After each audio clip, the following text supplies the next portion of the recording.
जीव माझा गुंतला या मालिकेच्या आजच्या भागामध्ये आपण पाहणार आहोत. अंतरा जेलमध्ये अभ्यास करत असते आणि पुस्तकं वाचत असते. तर ती खूप मन लावून अभ्यास करत असते. इकडे दुसरीकडे सुधाकर आणि चित्रा किचनमध्ये असतात आणि तिथे स्वयंपाक बनवत असतात. तेवढ्यात आजी तिथे येतात. आजी आल्यानंतर तिथे पाहू लागतात तर त्यांना चित्रा आणि सुधाकर तिथे दोघंही काम करताना दिसतात. सुधाकर कांदे कापत असतो व बटाटेसुद्धा कापत असतो आणि चित्रा भाजीला फोडणी देण्यासाठी तेल तापवत असते. तेवढ्यामध्ये आजी म्हणतात, हे दोघं इथे काय करतायत? तर आजी पुढे जातात आणि म्हणतात, काय रे, मूर्ख आहेत का तुम्ही दोघं? किती वेळा सांगितलं तुम्हाला आणि इथे काय करतायत तुम्ही? इथे तुम्हाला येण्यासाठी मल्हारने नाही सांगितलं ना, तरीसुद्धा तुम्ही इथे येतात. तुम्हाला लाजा पण वाटत नाही का थोड्या, की कोणी काय म्हणतं कोणी काय नाही ते? आणि आता या घरामध्ये पाय ठेवायचं आणि सांगितलं आहे ना तुम्हाला, तरी पण. तेवढ्यामध्ये चित्रा बोलते, अहो आई, काय म्हणतायत तुम्ही? आम्ही पण तर तुमचेच लोक आहेत की, आणि आपल्या माणसांसोबत असं कोणी वागतं का?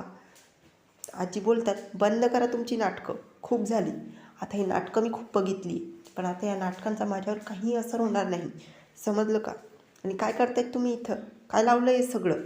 तेवढ्यात सुधाकर म्हणू लागतो, अगं आई, दिसतंय ना तुला, भाजी करतायत आणि भाजी काय स्वयंपाक सगळा करतोय मी, आणि बघ किती मस्त वास पण येतोय. तेवढ्यात आजी बोलतात, अरे लाजा वाटू दे जरासं. आपल्या घरच्या सुनेवर एवढं मोठं आभाळ कोसळलं आणि तुम्हाला इथे हे सगळं करायला सुचतंय?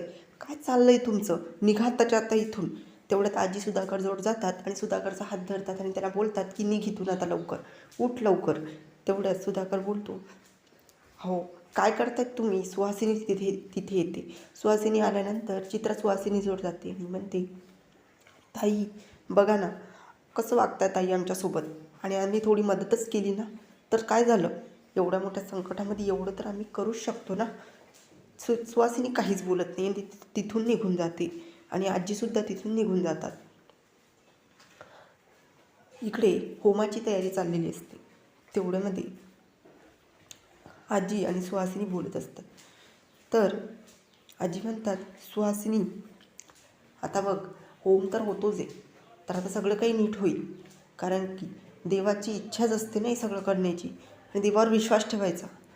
देवाजवळ खूपच सबुरी असते, श्रद्धा सबुरी त्याच्याजवळ असते, आपल्याजवळ खूप घाई असते. तेवढ्यामध्ये मल्हार तिथे येतो आणि बोलतो, आई, मला जरा एक कामासाठी बाहेर जायचं आहे, मी येतो. तेवढ्यात मल्हारला चित्रा म्हणू लागते, आता बघायचं काय राहिलं आहे? नाही म्हणजे तुम्हाला असं वाटत असेल की आता बघायचं काय राहिलं, इतकं सगळं झालं, होमाची तयारी चाललेली आहे, आणि तू असं निघून गेलास तर कसं होईल मल्हार? तेवढ्यात मल्हार चित्राला बोलतो, ए, तू कोण आहेस? कशाला मध्ये मध्ये बोलतेस? आणि बोलायचं काम नको ठेवू, समजलं का? आणि ही गोष्ट लक्षात ठेव, मला असं टोकत जाऊ नकोस, माझे कामं अपूर्ण राहतात आणि ते सगळं तुझ्यामुळे होतं, समजलं का? मला तुझ्याशी काहीही डील करायची नाही. आणि डील काय, तुझ्याशी बोलायचंच नाही. तू इथे काय करतेस? निघ इथून लवकर. त्यावर आजी बोलतात, मल्हार राहू दे, उभी ना, काही करते का? आणि एक गोष्ट लक्षात ठेव, ही होमाची तयारी चाललेली आहे, तू पण बैस लवकर होमामध्ये. तेवढ्यात मल्हार बोलतो, हे कामं करून या फक्त आणि फक्त व्यस्तपणा आहे, माझा टाईम वेस्ट होतोय. मल्हारला सुहासिनी ओरडते आणि जबरदस्तीने तिथे बसायला लावते. मल्हार तिथे बसतो.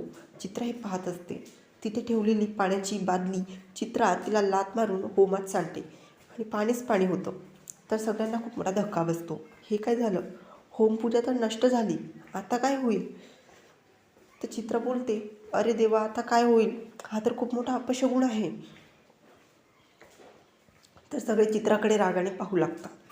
मल्हारसुद्धा चित्राकडे अचंब्याने पाहू लागतो. सुहासिनीला खूप मोठा धक्का बसलेला असतो आणि खूप रागही आलेला असतो. आजी म्हणतात, आता हे काय नवीन? म्हणजे पूजा पण संपली. तेवढ्यात तिथे सुधाकर येतो आणि म्हणतो, अरे अरे, हे काय झालं? आता तर होमच विटला आणि विजल्यानंतर आता तर अपशगुन मोठा झाला. काय करायचं आता काहीच कळत नाही. कसं होणार पुढे? या सगळ्या संकटातून आता कोणतं नवीन संकट येणार? तेवढ्यात आजी जोरात ओरडतात आणि म्हणतात, का गं चित्रा हार, तुला कळत नाही का? हे सगळं करताना तू काही आंधळी होती का? अगं, थोडं तरी भान वाटू दे मनाला. कोणाच्या आयुष्याची वाट लावण्यासाठीच तयार झालेली का गं तू? असं आजी म्हणतात. आणि बघ बरं आता काय केलंस तू. चित्रा बोलते, आई माझ्याकडनं चुकून झालं, मी काही जाणून बुजून केलेलं नाही आहे. तेवढ्यात आजी बोलतात, गप्पा राहा जरा, तू मला आहे ना इथे उभंच राहू द्यायला पाहिजे नव्हतं.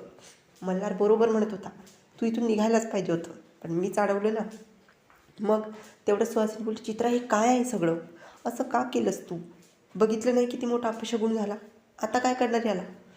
तर चित्रा हे सगळं पाहत असते पण काहीच बोलत नाही. मल्हार बोलतो, मी तर आधीच सांगत होतो आई, हे सगळ्या कामांना वेस्ट टाईम जातो आहे माझा, मला आताशी मी बाहेर गेला असतो आणि बाहेर परत आलो असतो, तू माझा टाईम वेस्ट झाला. तर सुहासिनीला तेवढ्यात इन्स्पेक्टरचा फोन येतो.